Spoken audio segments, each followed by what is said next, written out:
사랑합니다. 성도 여러분, 월요일 아침이 밝았습니다. 어제 고난주일을 보내고 우리 병원교회에서는 성찬식도 행하며 우리 주 예수 그리스도의 우리를 위하여 십자가 지신 그 고난의 의미를 더 깊이 새겨보았습니다. 이 한 주간 고난주간을 지내면서 특별히 말씀 묵상하고 기도하면서 우리 주 예수 그리스도의 고난의 그 큰 신비와 사랑을 체험하고 또 우리들도 이 땅에서 빛으로 소금으로 살아가는 복되고 아름다운 인생 되기를 소망합니다. 말씀 봅니다. 마가복음 11장 1절부터 11절 말씀입니다. 마가복음 11장 1절에서 11절 말씀. 그들이 예루살렘에 가까이 와서 감난산 벳바게와 베다니에 이르렀을 때 예수께서 제자 중 둘을 보내시며 이르시되 너희는 맞은편 마을로 가라. 거리로 들어가면 곧 아직 아무도 타보지 않은 나귀 새끼가 매어 있는 것을 보리니 풀어 끌고 오라. 만일 누가 너희에게 왜 이렇게 하느냐 묻거든 주가 쓰시겠다 하라. 그리하면 즉시 이리로 보내리라 하시니 제자들이 가서 본즉 나귀 새끼가 문 앞 거리에 매어 있는지라 그것을 푸니 거기서 있는 사람 중 어떤 이들이 이르되 나귀 새끼를 풀어 무엇 하려느냐 하며 제자들이 예수께서 이르신 대로 말한데 이에 허락하는지라 나귀 새끼를 예수께로 끌고 와서 자기들의 겉옷을 그 위에 얹어 놓음에 예수께서 타시니 많은 사람들은 자기들의 겉옷을 또 다른 이들은 들에서 벤 나뭇가지를 길에 펴며 앞에서 가고 뒤에서 따르는 자들이 소리 지르되 호산나 찬송하리로다 주의 이름으로 오시는 이여 찬송하리로다 오는 우리 조상 다윗의 나라여 가장 높은 곳에서 호산나 하더라. 예수께서 예루살렘에 이르러 성전에 들어가사 모든 것을 둘러보시고 때가 이미 저물매 12 제자를 데리시고 베다니에 나가시니라. 아멘.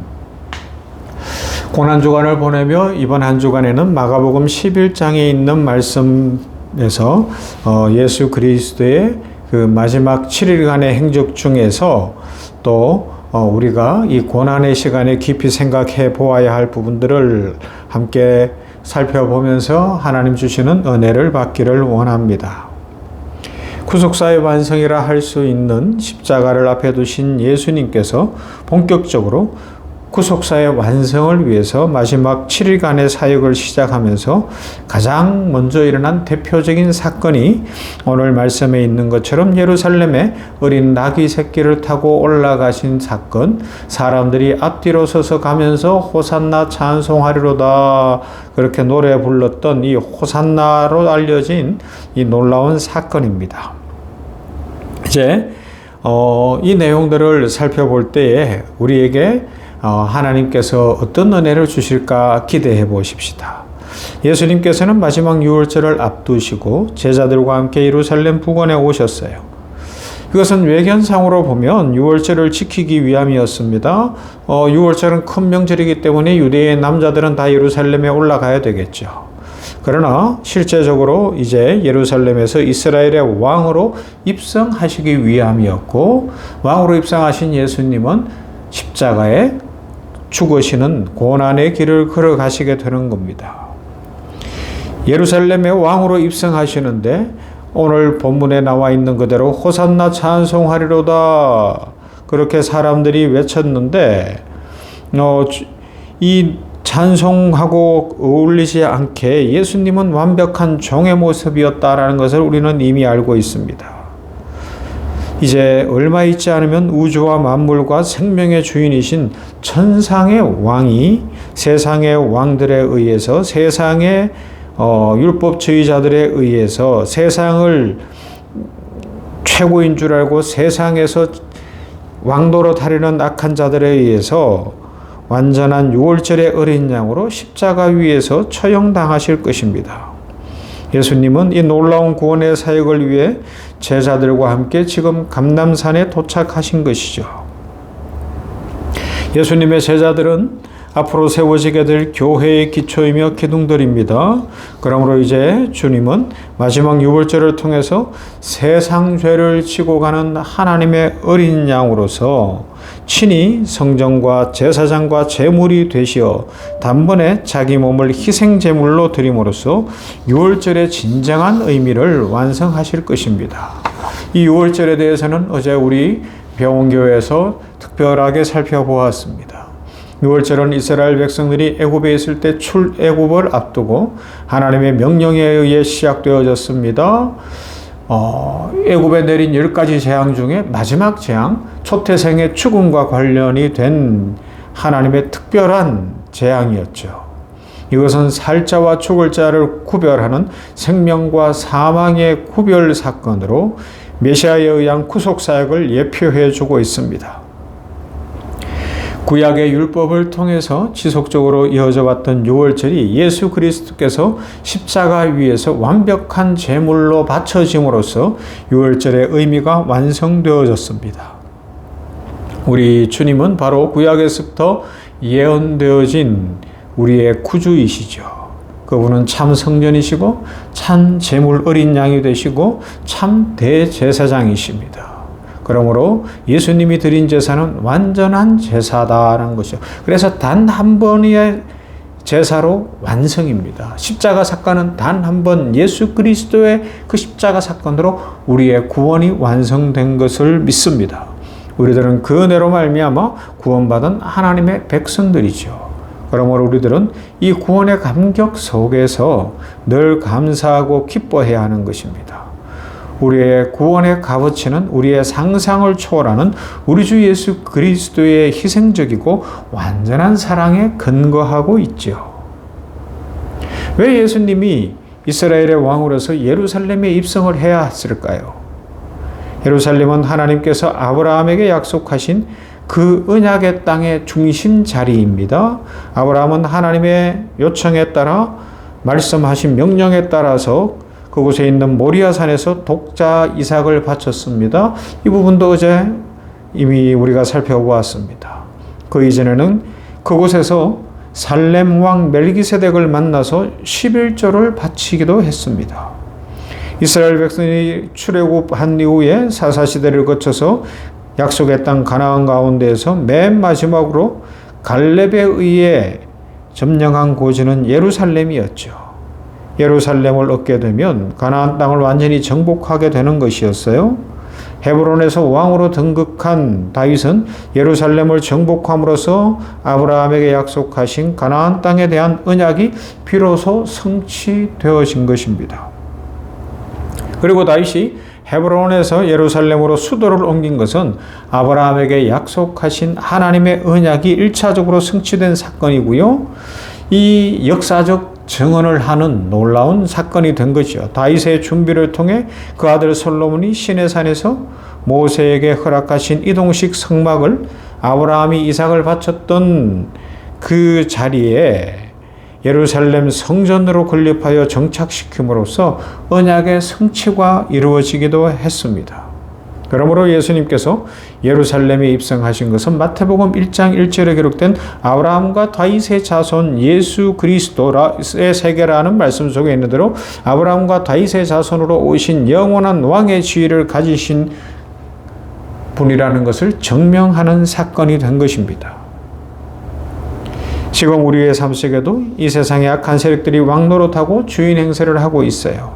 그러나 우리 주님 안에서 분명히 주님의 것은 주님께 돌려진 그날이 점점 다가오고 있지요. 하나님의 약속의 말씀은 한 말씀도 땅에 떨어지지 않고 반드시 이루어집니다. 그래서 우리는 예수님이 왕으로 등극하실 그날을 바라보면서 예루살렘에 1차적으로 왕으로 어린 나귀를 타고 입성하신 예수님이 이제 만왕의 왕으로 다시 오실 그날을 기억하면서 그 만왕의 왕이신 예수님을 믿는 믿음 안에서 찬송하며 기뻐하며 감사하며 살아가는 것입니다. 그래서 왕으로 입성하시는데 우리가 늘 이 호산나 찬송하리로다 이 사건에서 기억하는 것은 예수님은 어린 나귀 새끼를 탔다는 것입니다. 말도 아니고 성숙한 나귀도 아니고 나귀 새끼를 타셨어요. 바로 스가랴 9장 9절 말씀의 예언의 성취입니다. 시온에 따라 크게 기뻐할지어다 예루살렘에 따라 즐거이 부를지어다 보라 내 왕이 내게 임하나니 그는 공의로우며 구원을 베풀며 겸손하여서 나귀를 타나니 나귀의 작은 것 곧 나귀 새끼니라. 나귀의 새끼를 순결로 해석할 수도 있지만 그러나 오늘 성경에서는 약한 것, 작은 것으로 표현해 볼 수가 있어요. 예수님이 나귀 새끼를 타신 것은 일반 사람들에게 보여주시기 위한 위용을 갖춘 것이 아니라 초라한 약한 모습의 왕으로 입성하신 것입니다. 곧 예수님은 이 세상 왕들이 갖는 그런 위용이나 화려함이나 거칠애가 아니라 하나님의 말씀의 성취를 이루시는 진정한 왕이심을 보여주려 하신 것이죠. 이 약한 모습을 보고서 예수님을 알아보았던 백성들은 호산나 호산나 주의 이름으로 오시는 이여 다윗의 아들이여 라고 노래를 불렀던 것입니다. 그 노래를 부른 사람들은 극히 제한적이었죠. 여기에 오늘 우리가 속한 줄로 믿습니다. 세상 사람들은 지금도 예수님을 생각할 때 화려한 것, 강한 것, 막 대단한 것을 요구할 수 있어요. 그러나 우리는 예수님은 어린 나귀 새끼를 타신 분이다라는 것을 기억하며 예수님의 겸손과 약함 속에 생명이 있고 구원이 있고 능력이 있음을 믿습니다. 그러므로 오늘 우리들은 어떻게 살아가야 될까요? 이 세상에서 우리 그리스도인들이 비록 약해 보이고 부족해 보인다 할지라도 왕이신 예수님이 걸어가신 그 길을 걸어가며 이 세상의 사랑을 실천하고 하나님의 말씀으로 축복하고 하나님의 영광을 드러내므로 말미암아 우리가 있는 곳에 왕이신 하나님이 영광을 받으시고 왕으로 오신 예수님의 이름이 높아진다면 우리들의 삶에 하나님의 축복과 은혜가 풍성하리라 믿습니다. 이 고난주간 우리 삶의 가치관과 우리 삶의 자리를 돌아보며 예수님처럼 어린 나귀 새끼를 타신 예수님처럼 낮아지시고 또 겸손해지는 그러므로 말미암아 하나님이 우리를 통하여 영광 받으시는 참 성도의 삶을 살아가는 모두가 되기를 주님의 이름으로 축원합니다. 좋으신 아버지 하나님 감사합니다. 한 주간의 삶이 시작되어졌습니다. 고난 주간입니다. 오늘 월요일 아침에 이제 마가복음 11장에 있는 말씀 그 중에서도 감람산에 오신 예수님이 드디어 어린 나귀 새끼를 타고 예루살렘의 왕으로 입성하시는 장면을 살펴보았습니다. 예수님은 약한 것을 타시고 낮은 모습으로 칼을 들고 호령하는 모습이 아니라 자신을 희생하시는 모습으로 만왕의 왕으로 오시어 우리 죄인들을 구원해 주셨으니 감사합니다.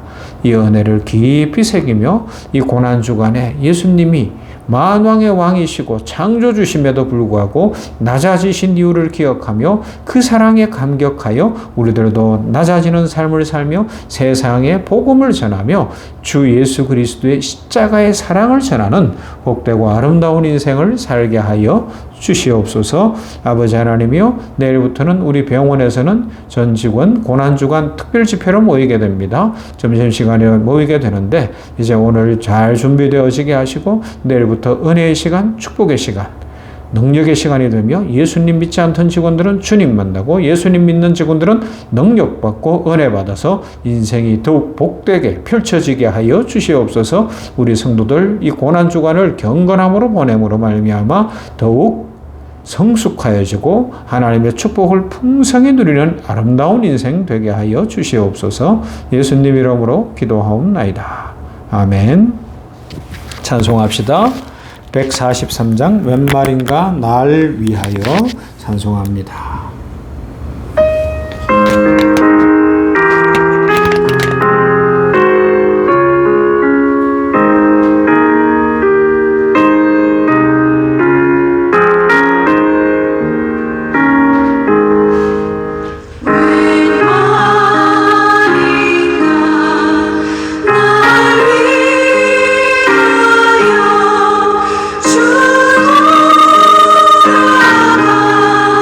주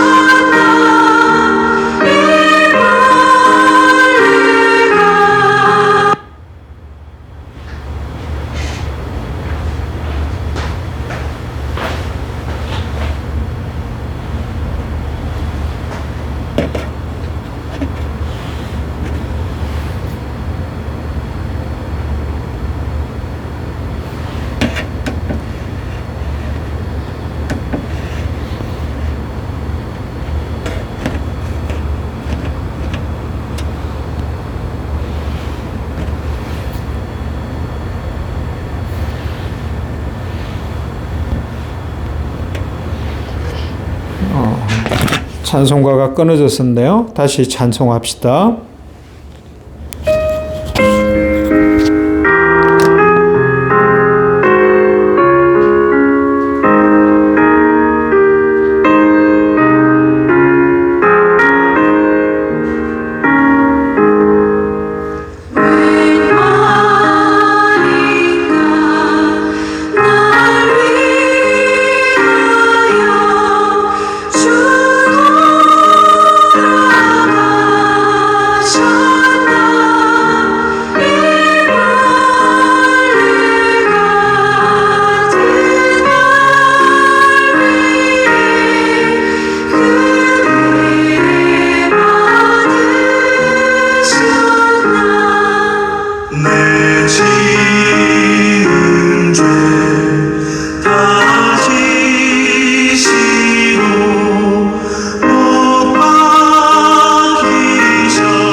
다시